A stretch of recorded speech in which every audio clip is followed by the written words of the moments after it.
This episode is powered by Safety FM. You are listening to a renowned safety expert, Dr. Jay Allen, on Safety FM. This episode of the broadcast and the podcast is brought to you by Safety Focus Moment. They're consultants that want to help you get the safety culture you've been looking for. For more information, go to safetyfocusmoment.com. Hello and welcome to Safety FM. This is Jay Allen. As I told you, as we were starting the new year, there'd be some changes coming our general direction here at Safety FM. So if you haven't had an opportunity, take a listen to our newest show, Safety Talks with Steve Sisson. It's available on all podcatchers, and it's also available at safetyfm.live.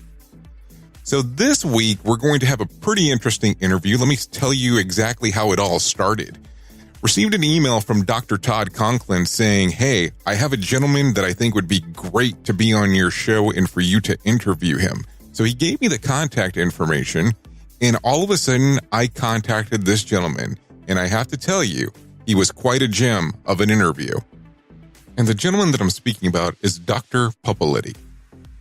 Let me kind of give you a little bit of his background.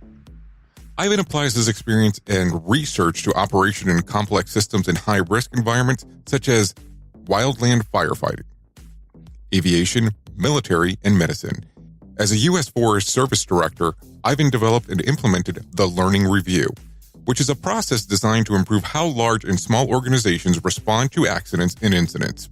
The Learning Review is centered on understanding and mapping systemic conditions that influence human actions and decisions. Ivan's ability to integrate academic research with a real-world application comes from his varied life experiences, which have included work as a mine geologist and a U.S. Coast Guard pilot for rescue and law enforcement missions. Ivan served in the U.S. Air Guard and Air Force Reserves. He also served on active military operations for combat and humanitarian supports in Iraq, Afghanistan, and Central Africa. Ivan has earned his master's degree in human factors and system safety at Lund University, Sweden, under Professor Sidney Dekker. He's also completed his PhD in organizational culture at Tilburg University in the Netherlands. He has also completed the USC Aviation Safety Program and the United States Air Force Accident Investigation and Board President courses. So as you can see, Dr. Ivan is quite a subject matter expert. Sit back and relax and enjoy our conversation with Dr. Ivan here on Safety FM. You are listening to a renowned safety expert, Dr. Jay Allen, on Safety FM. Changing safety cultures, one broadcast and one podcast at a time. Join the fun on social media and find us on Facebook at Safety FM. So I guess really we can just start off with, how did you get involved in safety, and did it happen by accident, or is this something that you were interested in doing starting off? So I love the language of that question.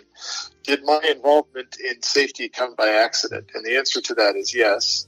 And it's because it came from actually many accidents. So I flew active duty Coast Guard for 10 years.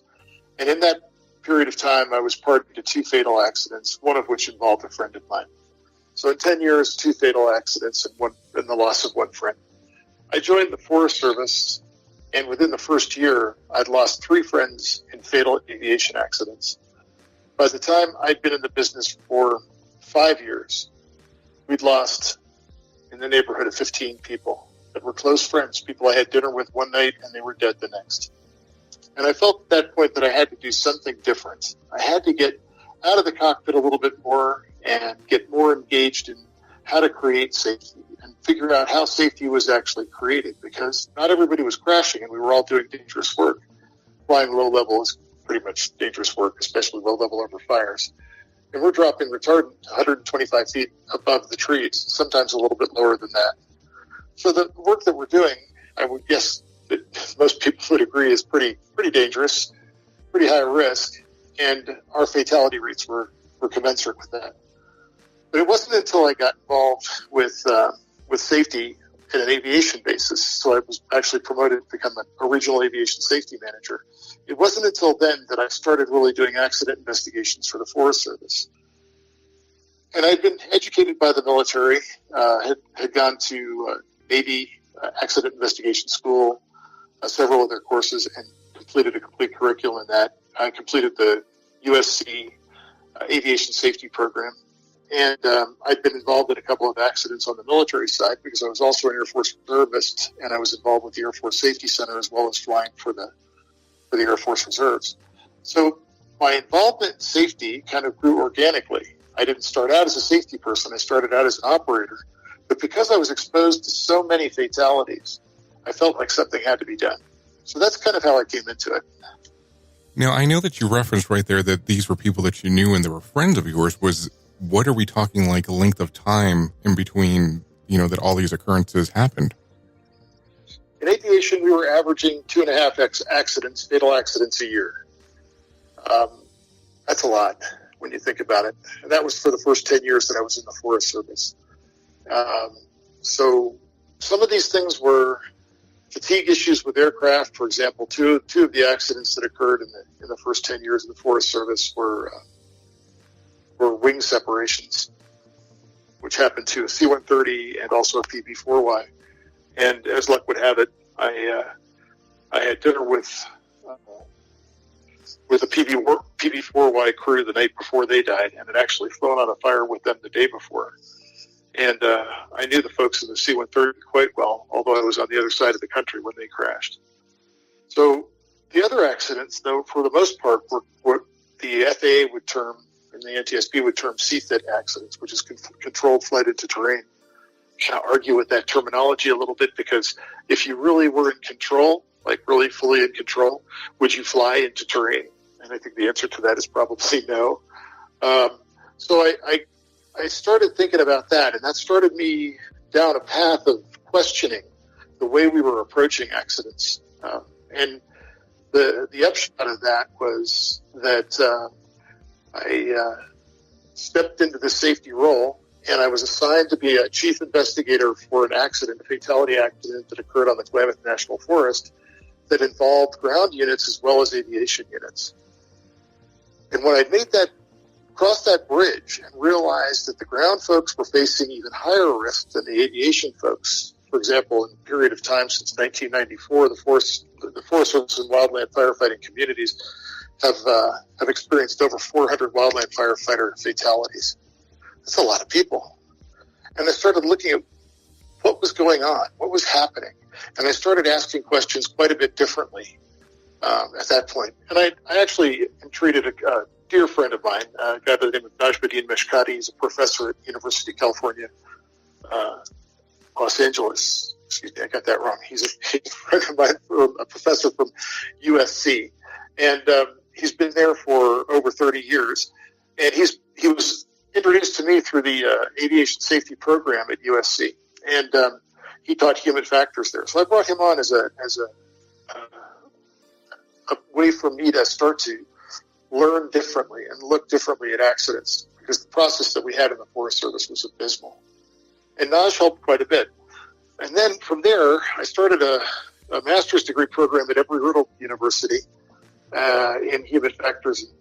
And it was all right. It wasn't great. It wasn't a great program.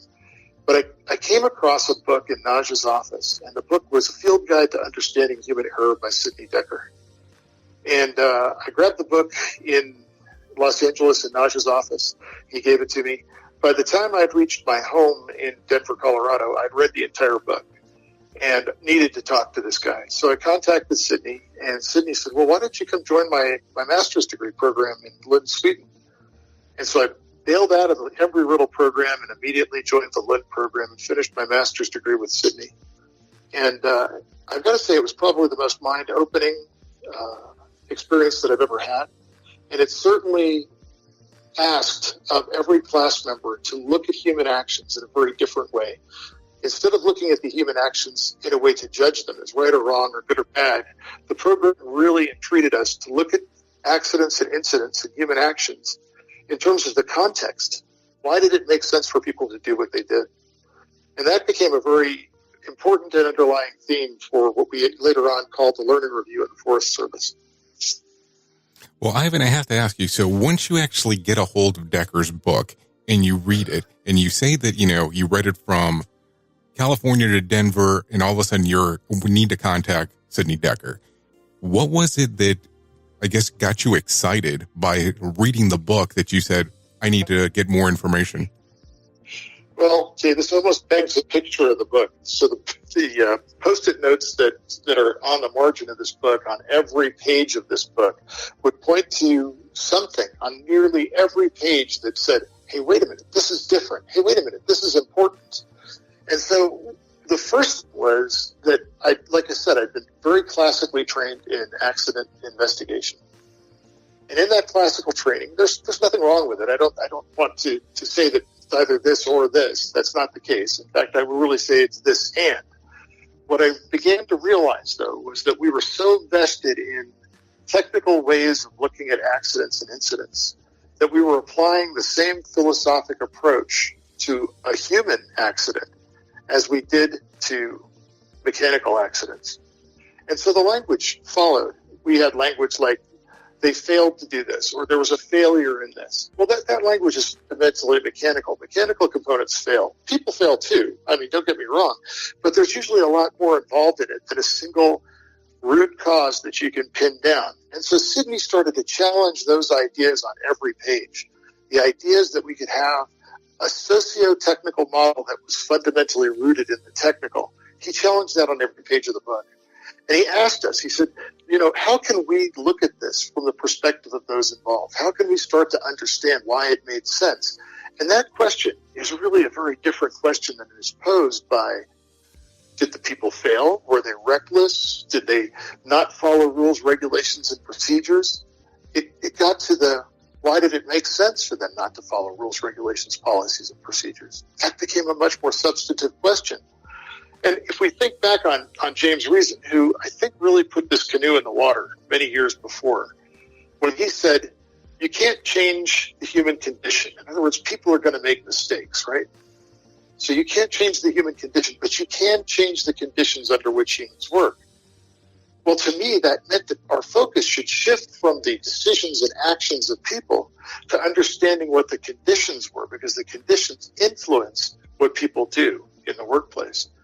And if we really want to change what people are doing, our focus has to be generated on that specific target of understanding those conditions and then managing the conditions rather than trying to manage the people. And I guess that really becomes the aha moment for most organizations once they get that information, but it's almost very difficult to have some people buy into that. But let me kind of jump back a little bit and we'll come back to this particular piece.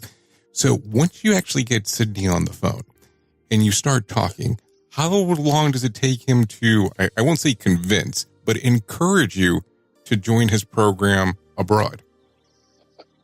Super question. So Sidney tells me, hey, Ivan, I'm going to be in Denver next week. I happen to be going to Fort Collins and visiting a friend of mine up there at the university. How would you like to meet me in Fort Collins and drive me to the Denver airport? And I go, sure, not a problem. So we meet in Fort Collins and we start driving and we start dialoguing. He's got his son Jonathan with him, and I've got my wife with me, and the four of us are really talking. Jonathan's quite young at the time, but he's still engaged. And we end up going by the Air Force Museum at the old Air Force Base there in Denver, and we start poking around old airplanes. And Sidney's excited, and I'm excited. I'm like, "Oh, this guy's not just a social scientist; he's really interested in airplanes too."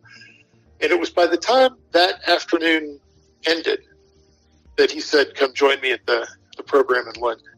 And I'm going to go one further than that. So he asked me to stick around and start a PhD program with him, which I later had to transfer to Tilburg University because Sidney left Lund. But while I was there and working on the PhD program, I brought my wife to some of the meetings in Sweden, and my wife started to engage with Sidney. And Sidney turns to her and says, "Well, Chris, you're smarter than I've been. You should by all means join the master's program." And she goes, "Well, Sidney, I couldn't afford it." And he says, "You don't understand. It's on me. You'll be a Sidney special." So my wife actually went through the program at Lund as well as a Sidney special. And so we kind of keep this in the family. We generate a lot of work together. A lot of the things that we do together. There's a paper on the learning review that we actually drafted together. And Chris's specialty is language. And the reason I bring this up is because Sidney really made us think in that master's degree program. His constant underlying question was, is that so? And Chris really took the is that so in the language direction, and she took it very forcefully into the language direction so that she began to start to ask the question, is that so in language? And she found some really fantastic research done by Lyra Boroditsky about language. She found some other really great pieces about language and showed that the language that we were using in accident investigation was actually inhibiting learning. And so it was through this coupling, this dialogue between Chris and I, between the entire Dekker crew, between Sidney and I, between Todd Conklin and I. It was in this mix of dialogues and challenging each other and constantly asking, is that so, that different concepts around safety began to emerge. I'll give you an example. As we started looking at safety in the Forest Service, we started realizing, and this is again from Chris's work, that we'd nominalized the word safety. We'd made it a noun. And as we took the activity, the action out of the word safety by making it a noun, we began to hurt ourselves in terms of learning. And Chris points this out. The next thing that emerged out of that was an understanding on the part of all of us that if we weren't moving learning forward, we weren't progressing in safety. So the thing that we based our learning review on were a series of principles that we could all agree to. And one of the principles was that safety, the currency of safety is information. And if you do things inside your system to disrupt the ability to get information, you're making your system less safe. So that's a big piece of it. But then we also understood that the currency of a safety program, of moving safety forward, the way we actually capitalize on moving safety forward is fundamentally through learning. So our entire perspective on everything said, if we're not learning, if we're not moving learning forward, if we're not putting ourselves in a position where information is not only solicited and encouraged, it's rewarded, then we're not doing what we need to do to make the system safer. And so the question is, well, did anything come of doing this? Well, we instituted the learning review in the Forest Service. We adopted it in 2015. And up until that point, we had been violated by OSHA, usually under the general duty clause, which says essentially that a workplace, an employer is responsible for creating a workplace free from known hazard, which is a little tough when you're fighting wildland fire, right? We pay hazard pay, and we go into a forest where there's trees that break and limbs that fall and trees that fall, and there's fire, by the way. So hazards are kind of part of the job. So that was a little bit ludicrous to us when we'd get that violation. But we listened to it. We understood what OSHA was trying to say. And we kind of fed the fires for OSHA with the old type of investigation, because basically we would say that people failed to follow rules, regulations, policies, and procedures. And, of course, if OSHA sees that, that's kind of an automatic violation. Well, if they didn't follow them, that's because you didn't enforce them. That was the conclusion that they drew. Enter in Sidney's thinking. And our questions became, why did it make sense for them not to follow a rule, regulation, policy, or procedure? Was the rule not followable? Was it not clear to them? Did it not apply to the circumstance? What was the situation that prevented us or prevented our people from following that rule, regulation, policy, or procedure? So the questions became fundamentally different as a result of this process. And once we got the process up and running, we enjoined OSHA to see what it was that we were doing. And what we were doing was creating network of influences map. We looked at influences, not causes. We wanted to understand the conditions, the situations, if you will, that influenced people to do what they did. And by using the word influence, another gift from our linguistic side, by using the word influence, we didn't have to go and prove causality. It's no longer necessary to say that there was a causal connection between these two things.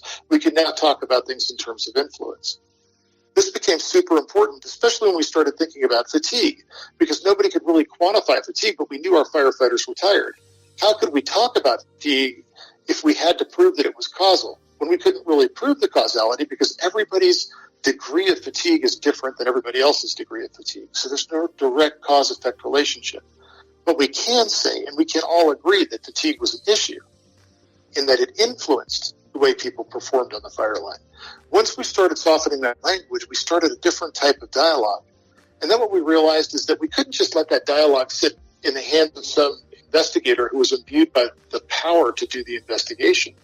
Instead, what we had to say was that power is non-existent.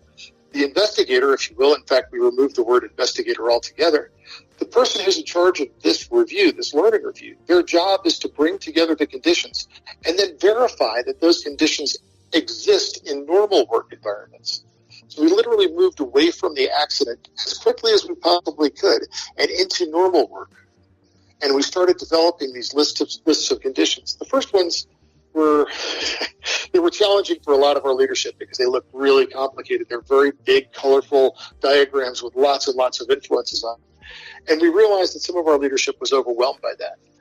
And so instead what we did was we started thinking about the conditions in terms of how they could be managed. So the first category would be things that are outside of our control, or they're things that belong strictly to a regulator, for example. And they're outside the organization's ability to control in terms of changing those conditions. In that case, it's an awareness issue, and we needed to be aware that it was there. And if we could, at some point, we might be able to influence the regulator to change the conditions, change whatever it was that they were using as a metric, or whatever it was that they were using as their balancing mechanism to determine if something was done incorrectly or done wrong. The second category were things that are long-term changes. So you would look at these things as things that were like conditions that pointed to the culture of the organization. The third category that we broke the conditions into were conditions that we could change right away and would have an effect on the system. So, for example, here we would look at perverse incentives inside the system. What kinds of incentives were inside the system that worked against what the organization asked its people to do? An example of that might be overtime. So overtime is something that's super important to firefighters because it's how they make their money. But are they taking greater chances? Are they working longer hours when they are fatigued so that they can get that overtime? Is overtime, therefore, putting an undue influence inside the system or perverse influence inside the system? So those are things that are fairly short-term, and we can go about changing them. Pay structure of the organization, work schedules, those kinds of things. And the last category that we had were things that we recognized might have some influence, but the influence was negligible, and if we changed it, it either wouldn't do any good or it could actually create some counterproductive things inside the system, some unforeseen responses, systemic responses. And that's what we then presented to leadership. And then leadership kind of had a menu to look at, to start thinking about how they would go about initiating some of these changes. And one of the things that emerged out of that was that leadership actually engaged the entire Forest Service in dialogues.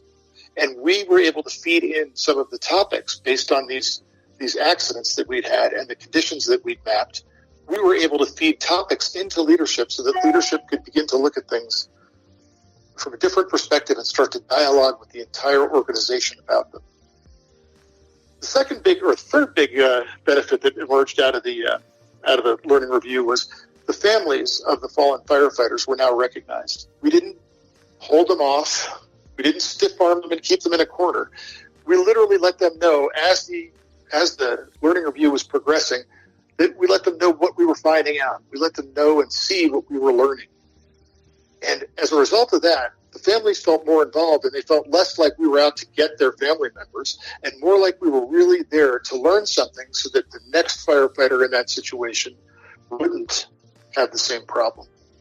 And so the families started to really come behind the learning review and stand behind it as opposed to standing against it, and in many cases bringing litigation against the organization. So, Ivan, let me ask you a question. So when you start this learning review and this starts going down the path, when are you having, like, year-wise? What year are we talking about you're starting to have these conversations? Well, let's start off with when did the learning review when was it developed? And then when are these conversations with the family members of the people that were involved in the accidents? Another great question. So 2006 was the first foray into looking at accidents differently. This was the aviation accident that I mentioned that involved ground personnel. And that's when we first started looking at accidents differently. Every year thereafter, 2007, 2008, 2009, 2010, we were developing the learning review process. And we developed it essentially by trial and error. We tried something to see if it would work, and then we'd keep it if we liked it and it did work, and we'd get rid of it if it didn't work. So it was an iterative process over a period of about 5 or 6 years to about 2011, 2012, that we actually formalized the process in 2012, and then it was instituted in 2013.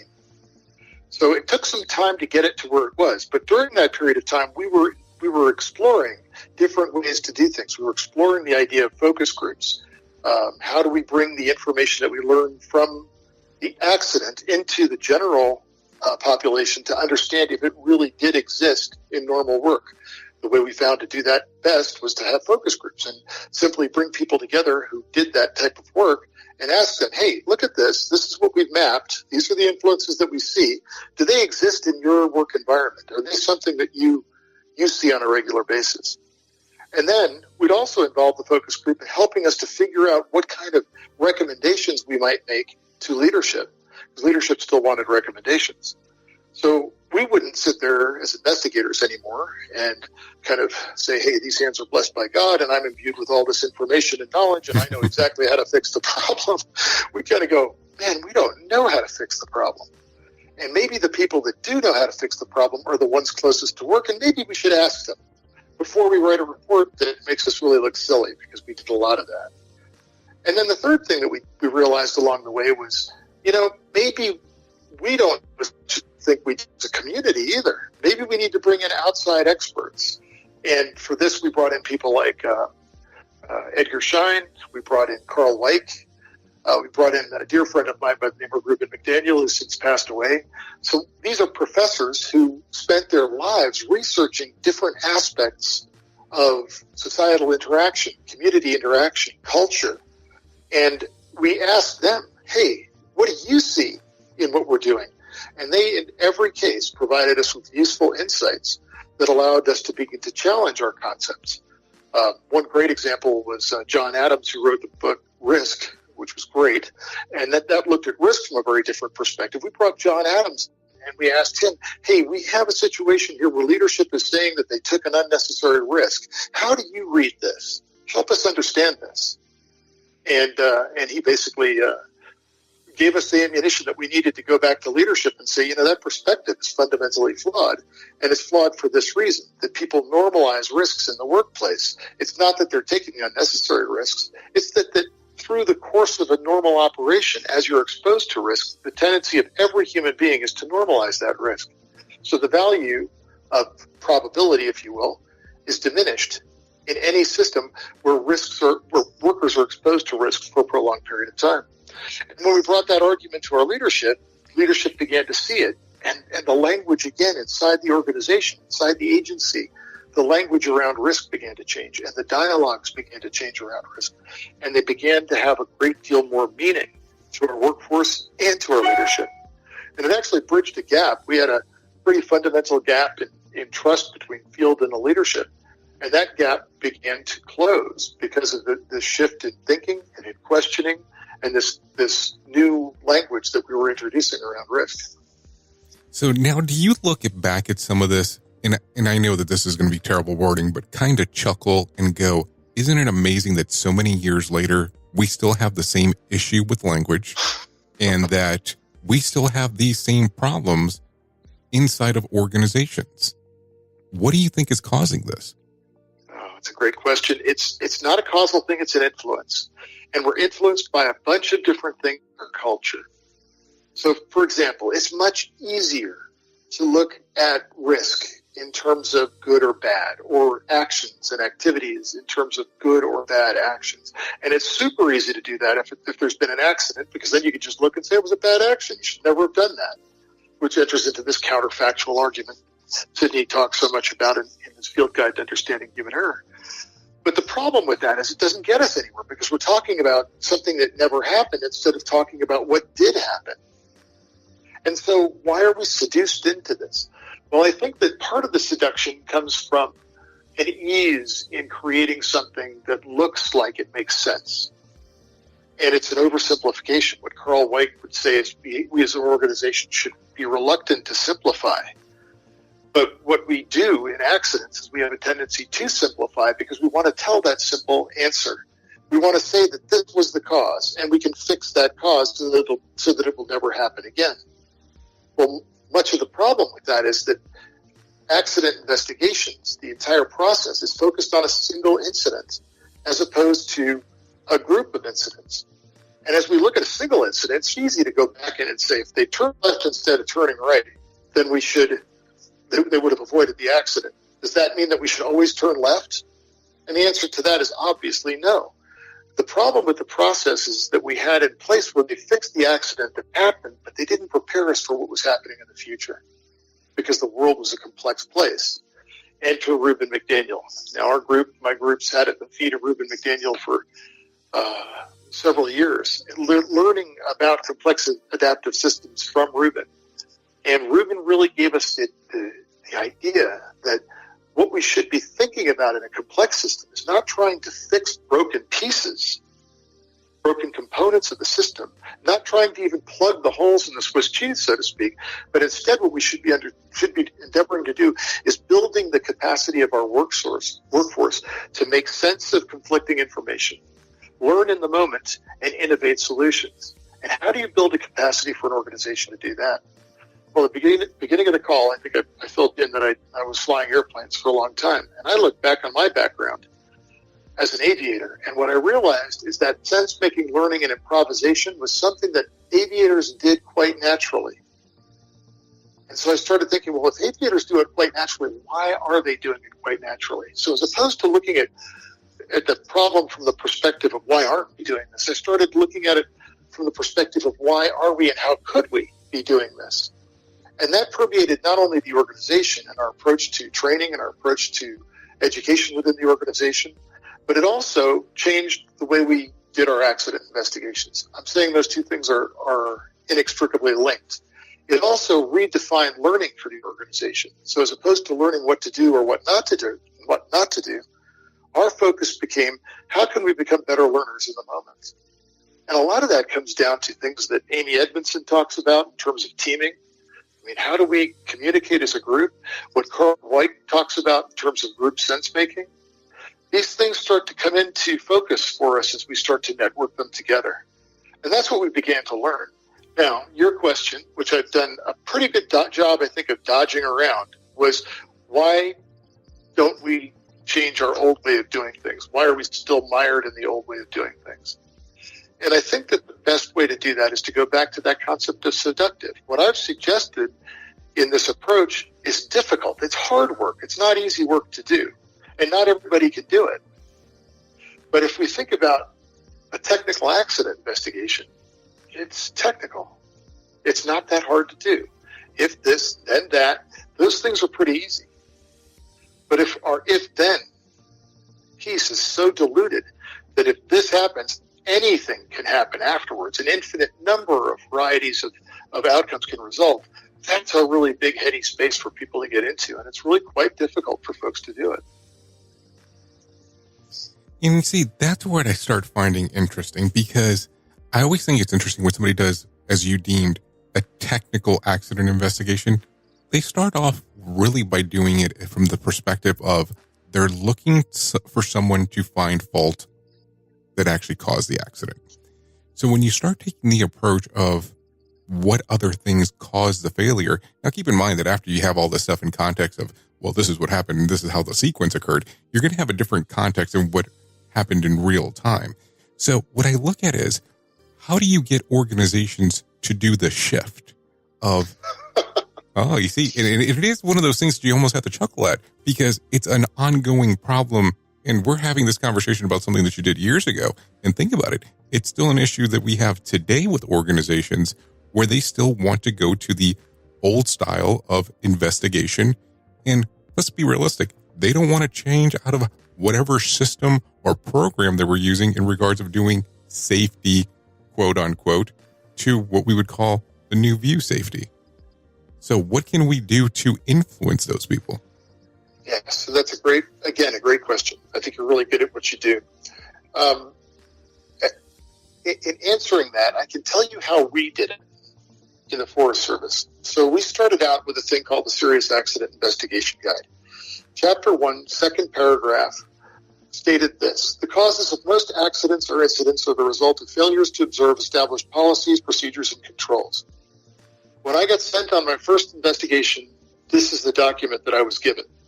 And I read that paragraph and I said, I don't even need to go. I've already got my cause. It's right there. The causes of most accidents or incidents are the result of failures to observe established policies, procedures, and controls. All I have to do is say that. It's simple.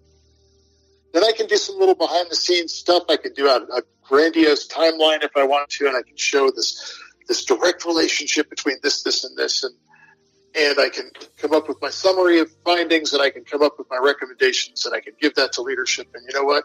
After 20 years of that, nothing changed. In fact, our accident rate was getting worse. So, having said what I just said, it's really important to see that the impetus on leadership was for some kind of change. So we've got to be in a position where we are willing to challenge the old way of doing things. And that's from a leadership level as well as a field level. The field was screaming because they understood that this was nonsense. The stuff that you're doing is just simply blaming the dead people for their own accident. And it didn't make any sense to them. In fact, they hated it. And the families of the fallen firefighters were suing every single time we put out a report because the findings were fundamentally useless and just telling people that their loved ones were stupid and died because they were stupid or because they just chose not to follow rules, regulations, policies, or procedures. So what we did was we first joined leadership in a dialogue. In fact, we sent them to a program called Dialogos, several of them to a program called Dialogos. It was actually called Learning for the Collective Intelligence, or Leadership for the Collective Intelligence. And that program put several of our top leaders in a position where they began to inquire about the way they were thinking. They got that "is that so" gene infused into their beings. Then they came back into the fold, into the Forest Service, and now they were looking for an answer to that question, is that so? Enter in a new way to do investigations. We now present them with a different way of doing it, and they're in a mode of more receptivity because they're looking for something, and we give them something very different.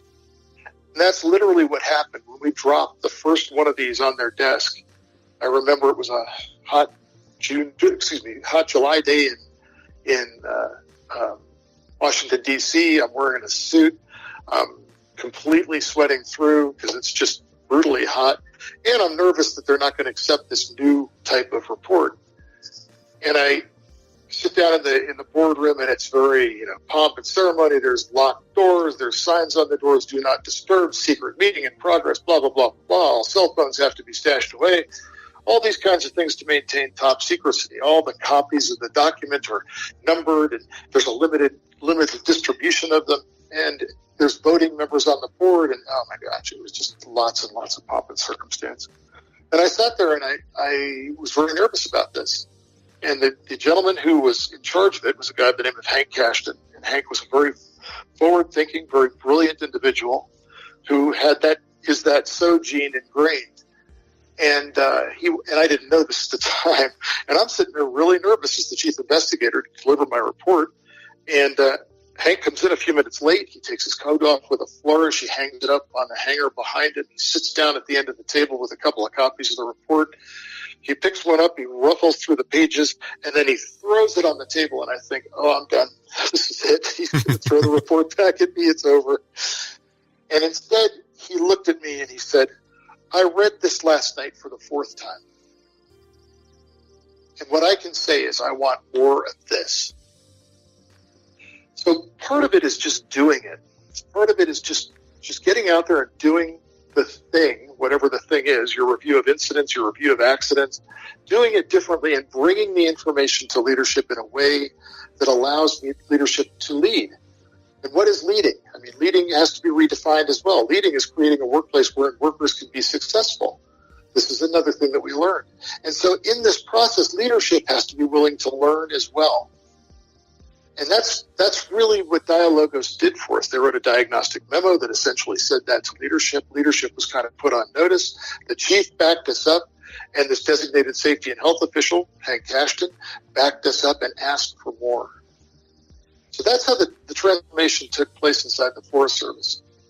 The next phase was to expand that learning for leadership and to put them in positions where they could question openly. Well, most organizations don't do that with leadership. They don't allow leaders to question. Leaders are supposed to know. Well, that's a really dangerous place for people to be. And so what we did was we started a leadership learning journey, a safety learning journey.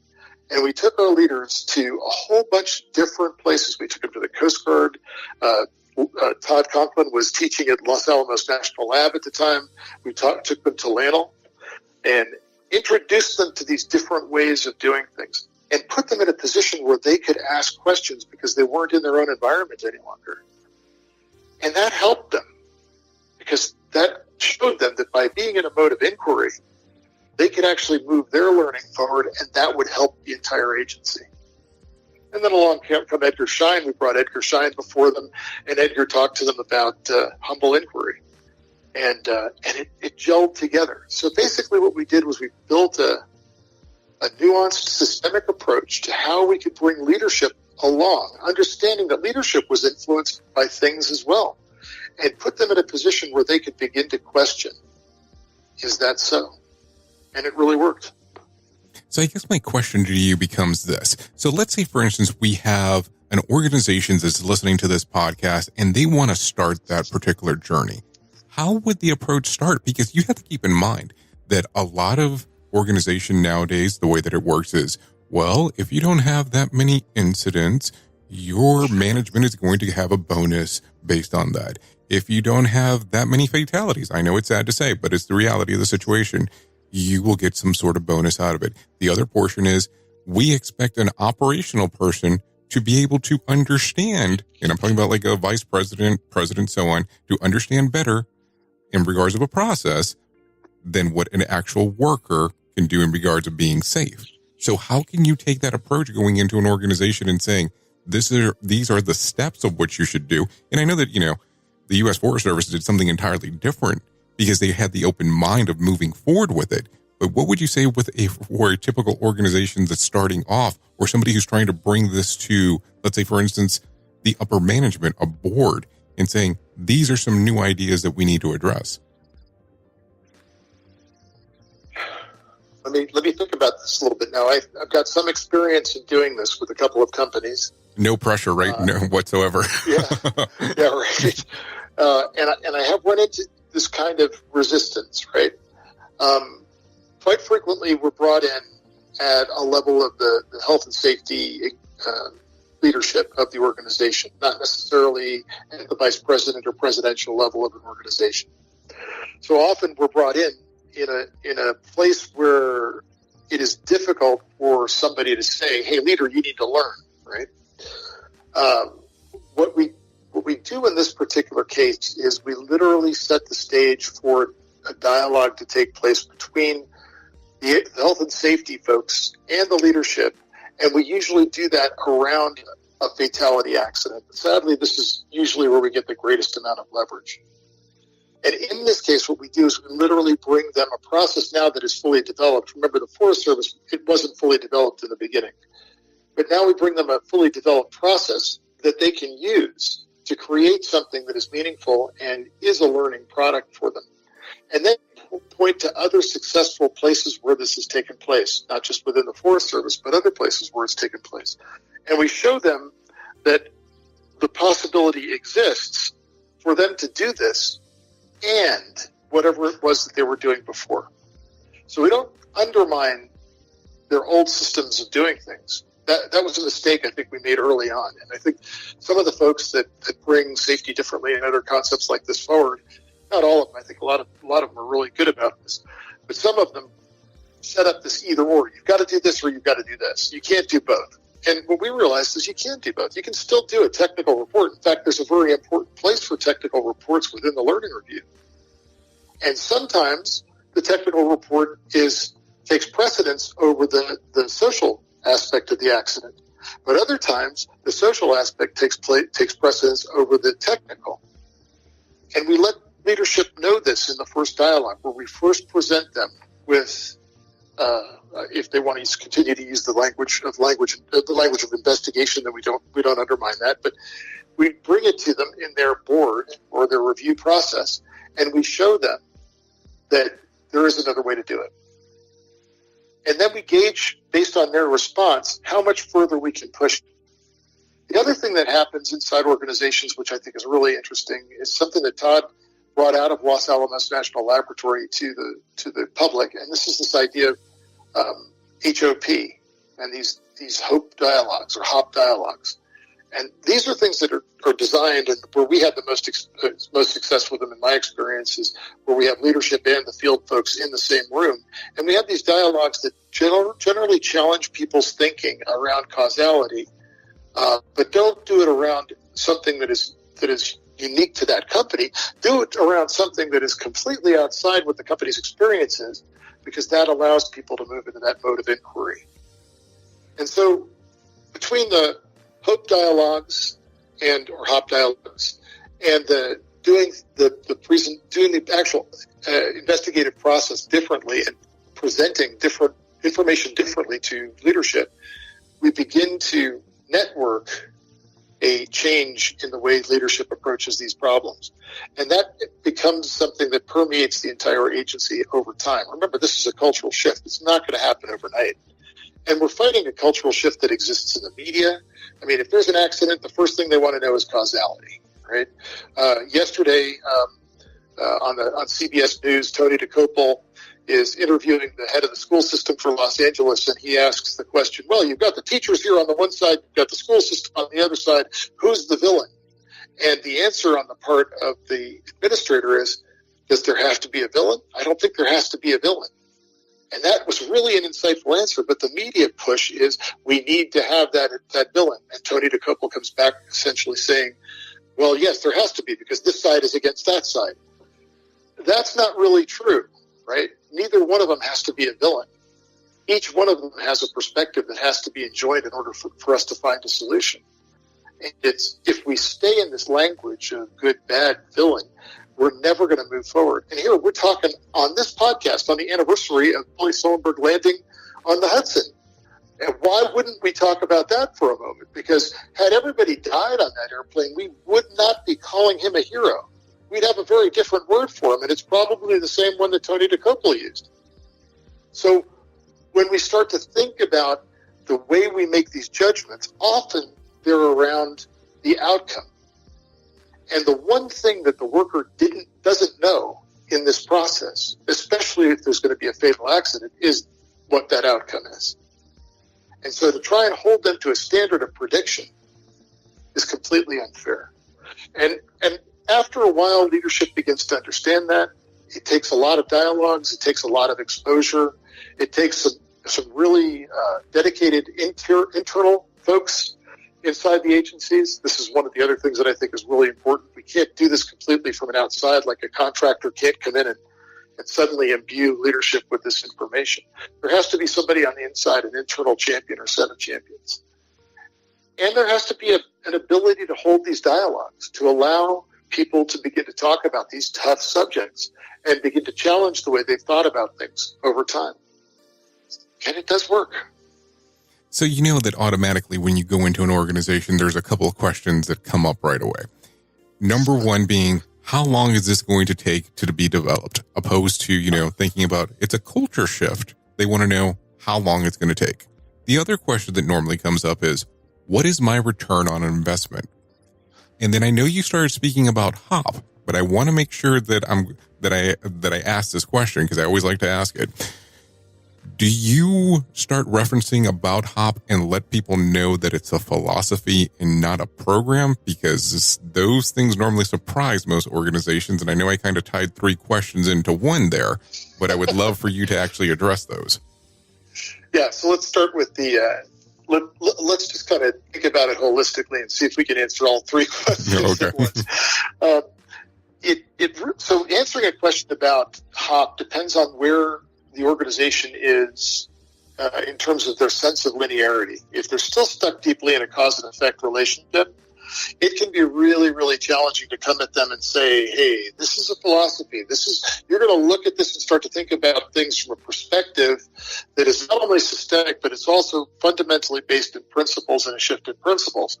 You know, you could just look at a whole bunch of engineers and see their eyes just glaze over. And I know this is to be true because I'm actually a professor in an engineering program, and I've tried it and seen it. Engineers don't relate to this well. So how do you bring engineers over into a different place? It's a very different type of conversation. So that's part of it. It is important for them to understand that it's not HOP is not a process, it's a journey. But sometimes it's not easy for organizations to understand that because, again, you're saying that we need a return on investment. Let's look at strange circumstances like trying to bring this to the federal government, where we have people who are in power for up to 4 years, maybe longer, maybe not longer, but they're thinking in terms of 4-year brackets of time. Cultural shifts in a 4-year bracket of time are really difficult to institute. So how do you make that happen? The fallback position here is to help the organizations understand that shifting language shifts culture. And this is where the work of my wife comes in so importantly, is that this idea that if you can shift the language within the organization, you can begin to shift the culture without even trying. Now, how hard is it to shift language? Well, you start writing in a certain way. You start removing causality from your language. You start removing these direct relationship types of things from anything other than engineering problem solution. Remember, you can't completely cut it out because it does exist and it is important in certain areas. For example, ergonomics. That's still a really important place for cause and effect relationships to occur. But in the interpretation of something that's beautifully ergonomically designed, in that interpretation, we may have some problems. So it becomes an effort to expand and say yes and in the place of these discussions with leadership. Now, I don't know if I was able to answer all three of those questions. I tried. Did I do it? I think you did a pretty good tie-in if you ask me, but you do reference something on there that I want to go back to. And I know that you talk about your wife or speak about your wife in regards of language and how important it is. Now, I will tell you, the people that sit on the other side of the house, and when I say that, I mean the people that like to talk about behavior-based safety. And I know we can sit around and talk about behavior-based safety versus HOP and all that kind of fun stuff. I always look at it as a Republican talking about Democrats and vice versa, or Chevy versus Ford. And I always kind of find it kind of interesting on how some people will turn entirely when you mention one over the other. But if you listen to a lot of people that speak about behavior-based safety, they reference that also that there needs to be a language change. And I know that philosophies, you'll never be able to mix those two together in regards of HOP and behavior-based safety. But do you just think that overall as an industry, our language is incorrect on how we approach things overall? So I really don't like to make a judgment on whether it's incorrect or correct. I think instead, and this is what I've really advocated for in every discussion that I've made, with any company, with any degree or level of leadership, even with the federal government. I went to the White House when Obama was president and did a presentation there on firefighter safety. And essentially what I said is this. You can look at a behavioral-based safety model. You can look at the HOP model. And the thing that you need to ask yourself at the end of the day is, after you've done the presentations and you've done the discussions around both of these two things, you need to ask yourself one thing, and that is, am I moving learning forward in the organization? Am I putting our people in a position where they're going to provide me with more information? Because again, as I say, information is the currency of safety. If it's doing those two things, you're going to be moving in a positive direction. So I'm not going to undermine behavioral-based safety. I don't personally advocate for it because I see some problems with it in terms of its ability to move learning forward in an organization. And that makes me question it, and that makes me look at how they present in terms of language. And very frequently in behavioral-based safety models, you see things like, well, we'll make a determination of people's activities, and if they're found to be reckless, then we're going to take punitive action. Well, reckless is a judgment in that case. And I have to ask, if we're making a judgment of action, is that putting people in a position where they're going to willingly give us more information? Is that putting us in a position where we're maximizing the learning from the processes that we're endeavoring to pursue? And I'm going to sum this up with something that the Chief of the Forest Service said when we instituted the learning review. And he says accountability is important. It's important before, during, and after any type of an event. But after an accident, a fatality accident in particular, we are accountable as an organization to learn everything we can from that incident. That's a very different perspective. And so I think that when we start to see leadership embrace that idea, it doesn't matter what label we put on the safety activity. What matters is how we deliver that safety activity to the worker and how we invest in leadership and how we invest in corporate and organizational learning. And remember, it's not learning what to do and what not to do. That comes in the form of teaching.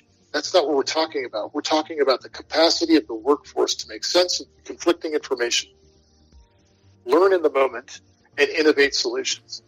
That's the skill set we want to start to invest in. And that's one of the reasons that aviation is so safe, is because we're able to do that in aviation. Ivan, I have to tell you, that probably might have summed up the best answer I've ever received related to that question. And I'm not saying that because you're here talking to me. But I'm telling you that based on all the interviews that I've done so far to this point. Well, thanks for that. Ivan, if people want to know more information about you, where can they find out some more? So my wife and I have a company called Dynamic Inquiry, and we do not have a website. We haven't needed one. We're staying as busy as we probably need to be. But if they do want more information and they want some help and they want to see where we went wrong in the Forest Service and what we've learned along the way, I can be reached at dynamicinquiry@me.com. Well, Ivan, I appreciate you coming on to Safety FM. Well, thank you. I really look forward to keeping a dialogue with you, Jay, and I look forward to our next talk. This episode has been powered by Safety FM. The views and opinions expressed on this podcast are those of the host and its guest and do not necessarily reflect the official policy or position of the company. Examples of analysis discussed within this podcast are only examples. They should not be utilized in the real world as the only solution available, as they are based only on very limited and dated open source information. Assumptions made within this analysis are not reflective of the position of the company. No part of this podcast may be reproduced, stored in a retrieval system, or transmitted in any form or by any means, mechanical, electronic, recording, or otherwise, without prior written permission of the creator of the podcast, Jay Allen. SafetyFM.com